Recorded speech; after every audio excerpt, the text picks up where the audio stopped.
마가복음 6장 47절에서 51절로 같이 나눠보겠습니다. 이 물 위를 걸으신 예수님 관련된 내용인데 원래는 요한복음에도 동일하게 나와요.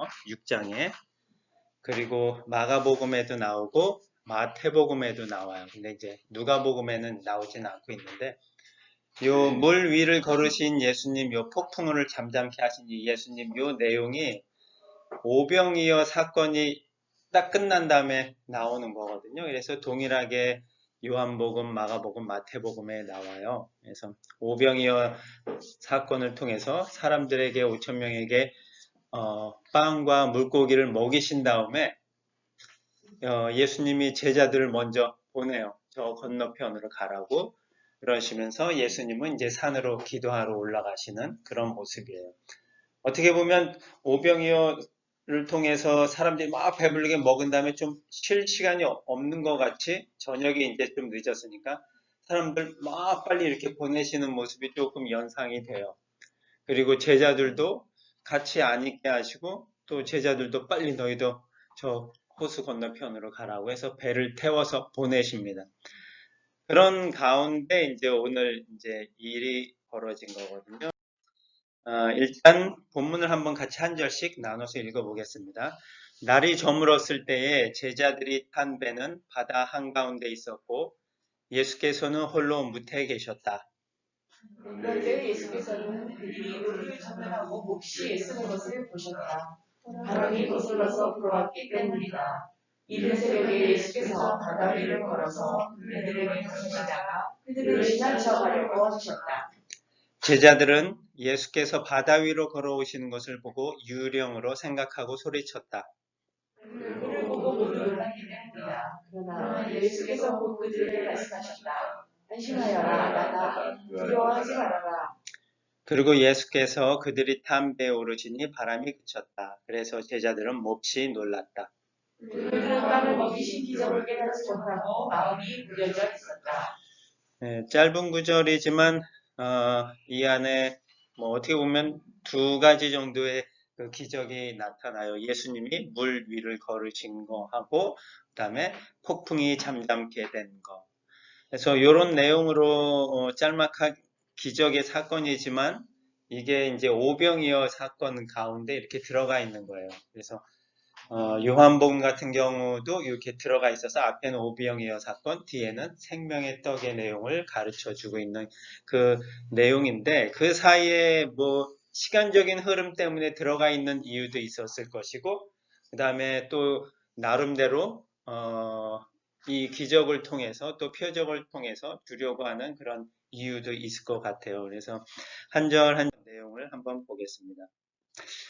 그 45절 오늘 저희가 읽지는 않았지만 좀 길어서 45절을 보면 제자들이 배를 타고 자기보다 먼저 건너편 베세다로 건너가게 하셨다. 예수님이 의도적으로 보내신 거예요. 그 제자들을. 그렇죠? 근데 어떻게 보면 제자들은 그 예수님의 그 명령에 순종해서 배를 타고 건너가는 중이었는데 그 건너가는 중에 풍랑을 만났어요. 그래서 이걸 또 어떻게 생각을 해보면 분명히 예수님의 명령에 순종을 했어요. 그래서 호수를 건너가고 있는데 갑자기 풍랑을 만난 거죠. 순종 가운데 이런 고난이 올 수도 있나 이런 생각을 한번 해볼 수도 있을 것 같아요. 저희가 살다 보면은 분명히 내가 예수님의 말씀에 순종을 하고 또 그 뜻대로 살아간다고 하는데 그런 가운데 어떤 어려움이 오거나 또 어떤 고난이 왔을 때 한번 생각을 해보게 되는 그런 순간들이 아마 다 있으셨을 것 같아요. 내가 아무 잘못도 하지 않았고, 내가 분명히 예수님의 말씀에 따라서 살려고 순종하고 또 열심히 살려고 하는데 왜 나한테 어려운 일을 주시나, 왜 나에게 이 고난의 시간을 주시지 하는 그런 생각을 해볼 수 있는 시간들이 있을 것 같은데, 분명히 오늘도 이 제자들이 예수님의 말씀에 순종해서 안 간다고 버틴 것도 아니고, 말씀에 순종해서 배를 타고 가는 중에 아주 풍랑을 겪게 되는 또 고난을 겪게 되는 그런 순간을 보면서 우리 가운데도 이러한 일들이 우리 삶 가운데도 많이 있는데 이럴 때 내가 어떻게 생각을 해야 되나 하는 그런 생각을 한번 해봅니다. 그리고 이제 48절에 보면 그런데 예수께서는 그들이 노를 젓느라고 몹시 애쓰는 것을 보셨다.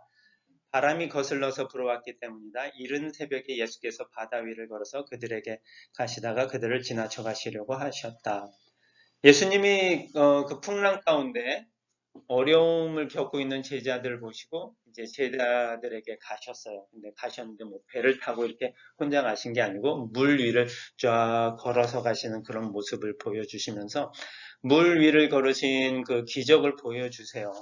사실 왜 이 기적을 보여주셨을까? 물 위를 걷는다는 게 어떤 의미일까라는 그런 생각들을 좀 해보는데 성경에 이제 여러 구절들 중에 이제 좀 관련된 부분들을 찾아보면 욥기서가 이제 그 부분이 나와요. 욥기에 보면 하나님만이 하늘을 펴시고 바다 물결을 밟으신다라는 그런 욥기의 구절이 나오는데 이 구절을 통해서 이 예수님이 지금 이 요한복음이나 여러 기적들을 보여주시는 이유는 예수님이 하나님이 보내신 하나님의 아들이고 살아계신 그리스도라는 것을 이제 보여주기 위해서 이런 기적들을 행하시는 거거든요. 그래서 분명히 이 물 위를 걸으시는 이런 모습을 보여주시면서 나름대로 그 하나님만이 하실 수 있는 그런 모습을 이제 보여주시는 거죠.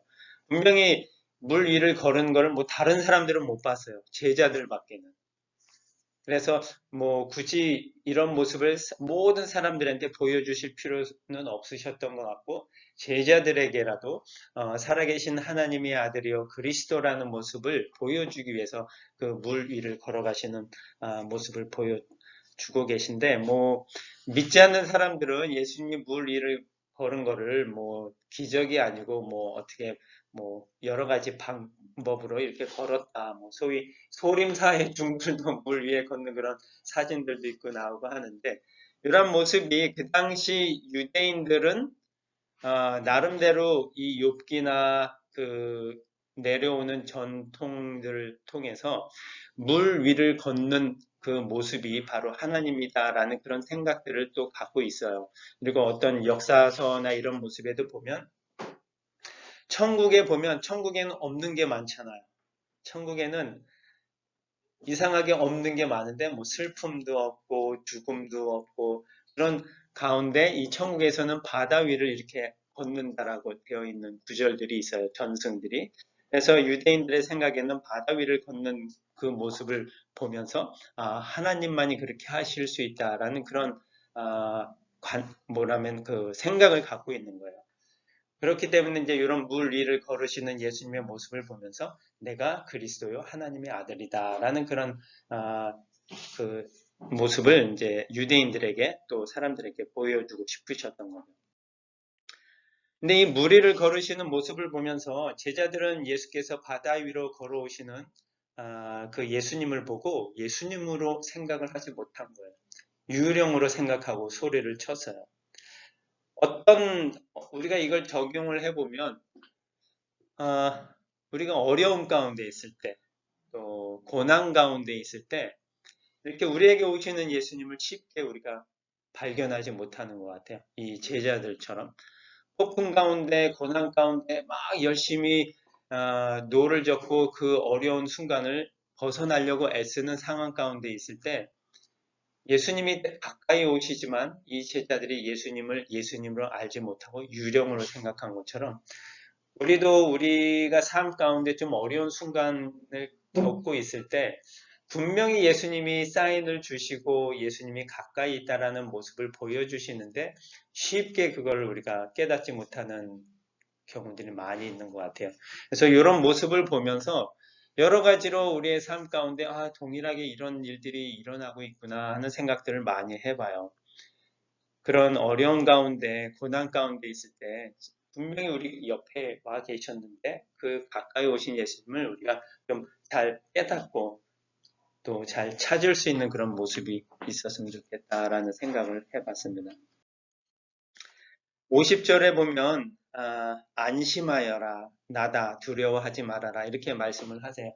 유령인 줄 알고 다들 이제 놀랐고 또 두려운 마음에 있었는데 그때 예수님이 안심하여라 나다 두려워하지 말아라 라고 말씀을 하십니다. 여기서 사실 한국말로는 나다 라고 이렇게 번역이 뭐좀 단순하게 되어 있지만 이제 뭐 헬라어 원어나 이렇게 보면 이 말 자체가 그 예수님이 자신을 하나님이라고 표현을 할 때 이런 말들을 많이 쓰세요. 특히 요한복음 같은 경우는 나는 생명의 떡이다. 나는 뭐 생명의 물이다. 나는 부활이요. 이렇게 나를 얘기하실 때 이 말씀들을 많이 쓰세요.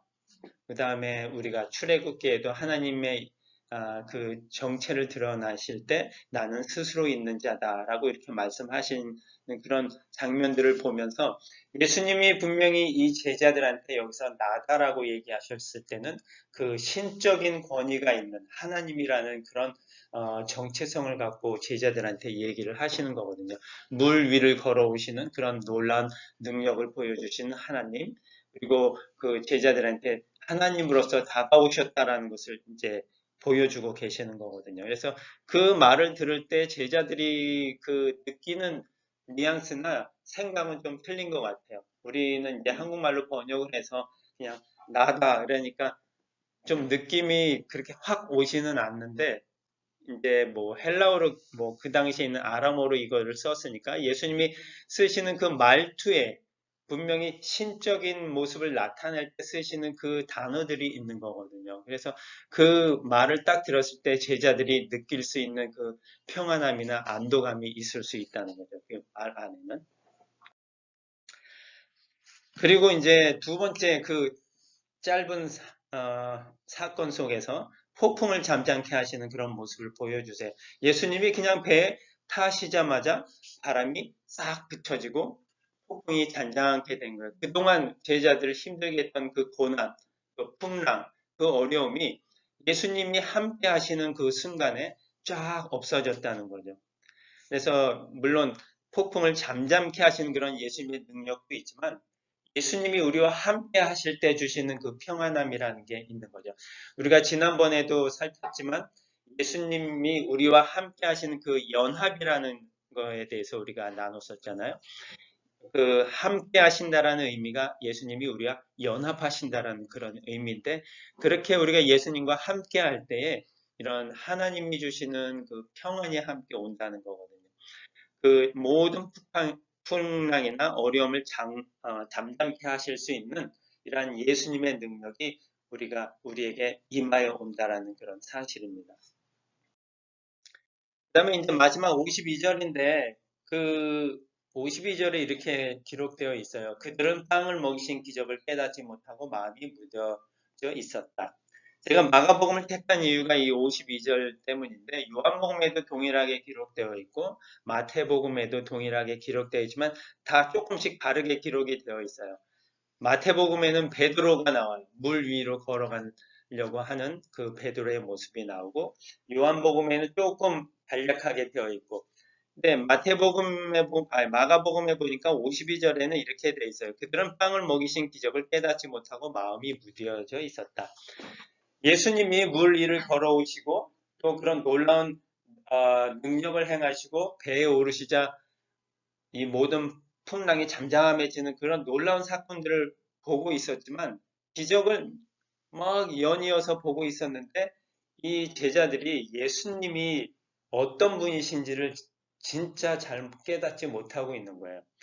예수님과 함께하면 그런 놀라운 평안의 모습도 줄 수 있었는데 제자들의 마음은 무뎌져 있었어요. 어디서부터 무뎌졌냐면 오병이어 사건에서부터 무뎌져 있었어요. 우리가 뭐 신상품, 뭐 새 차를 사거나 이러면 아주 기분이 좋죠.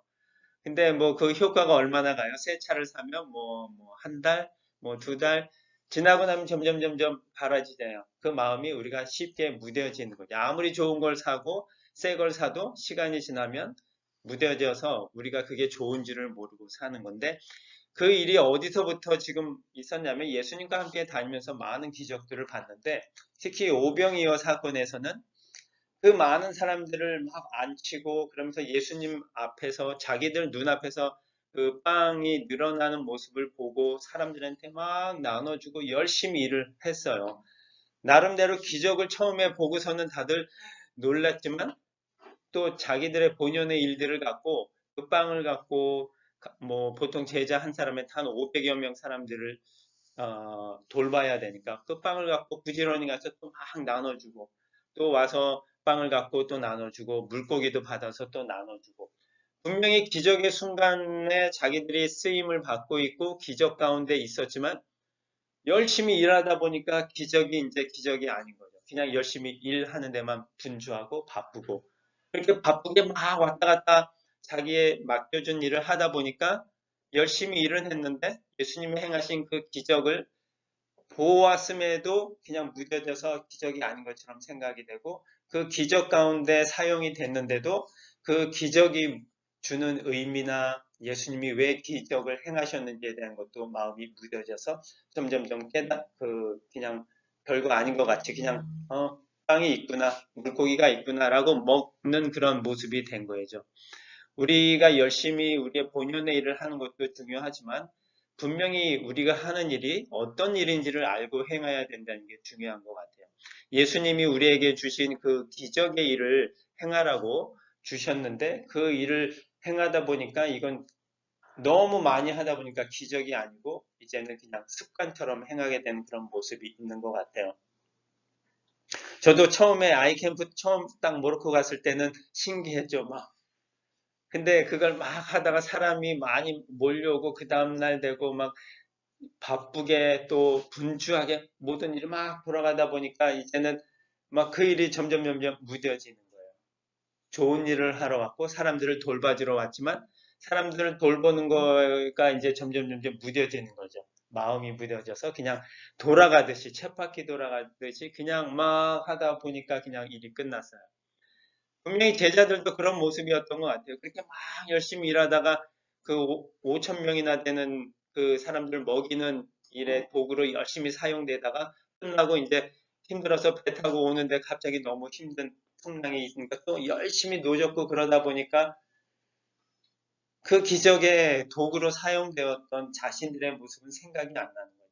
우리를 걸어오시는 예수님을 봐도 예수님이 아닌 줄 알고 유령인 줄 착각을 하게 되고 배 위에 올라오셔서 풍랑이 잔잔해졌는데도 그게 기적이 아닌 줄 알고 그냥 무뎌진 가운데 예수님이랑 너무 그냥 가까이서 기적을 본 모습인 것 같아요.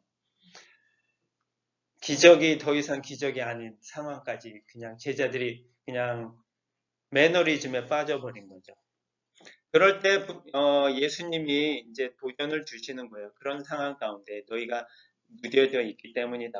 다시 누구를 봐라? 예수님을 봐라. 무리를 걸어오셨던 그 하나님이신 예수님을 보고 폭풍을 잠잠케 하신 그 하나님이신 예수님을 보고 또 스스로 있는 자라고 내가 하나님이야 라고 얘기를 하신 그 예수님을 보면서 그 베드로의 나중에 고백이 나오지만 주는 그리스도요 살아계신 하나님의 아들이십니다. 라는 그런 고백이 계속해서 매일같이 새롭게 되어야지 이런 기적과 그런 놀라운 하나님의 쓰임을 받는 일을 하는 가운데 있어도 우리가 그 일의 정체성과 그 일의 본질을 갖고 바로 설 수 있는 거거든요. 우리가 비전 케어의 일원으로서 하나님의 그 봉사의 일을 감당한다고 우리가 서 있지만 그 아이 캠프 다 해보셨지만 첫날 때 그 막 부풀었던 마음들이 끝까지 유지될 수 있으면 좋을 것 같아요. 마지막까지 그런 영혼을 사랑하는 마음, 사람들을 섬기는 마음, 그런 마음들이 무뎌지지 않고 끝까지 가기 위해서는 그 놀라운 기적을 본 제자들도 그런데 우리의 마음은 어떻게 했어요? 그런 마음을 초심을 잃지 않고 끝까지 유지하면서 가는 그런 마음들이 참 중요한 것 같아요. 그래서 예수님이 제자들에게 이렇게 말씀하신 것처럼 너희가 빵을 먹이신 기적을 깨닫지 못하고 마음이 무뎌져 있었기 때문이다. 그래서 그 기적의 처음 순간에 받았던 그런 마음, 첫사랑, 그런 초심, 그거를 잃지 않고 우리가 간다면 우리가 누구와 함께 일을 하는지 또 우리가 무슨 일을 하는지 그런 것에서 우리가 계속 유지하면서 살아갈 수 있을 것 같습니다. 기도하겠습니다.